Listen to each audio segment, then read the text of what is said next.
বুখারী কিতাবুস সিয়াম হাদিস নাম্বার 1903, 1903 নম্বর হাদিস।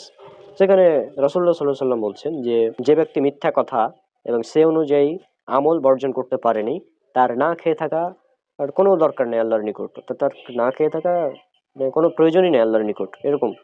অর্থাৎ সে না খেয়ে থাকলো, কি করলো, এতে কোনো মানে তার, অর্থাৎ তার সিয়াম কবুল হচ্ছে না। এই হাদিস দ্বারা আমরা বুঝতে পারছি।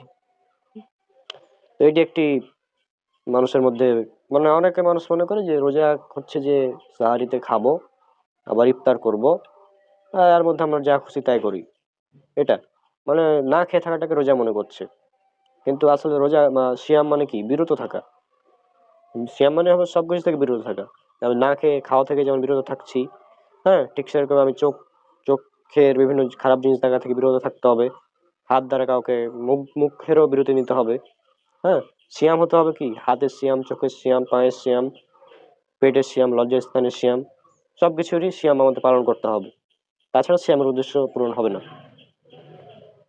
তো আশা করছি এই প্রশ্নের উত্তরটা দিতে পেরেছি যে সিয়ামের প্রধান উদ্দেশ্য হচ্ছে তাকওয়া অর্জন করা।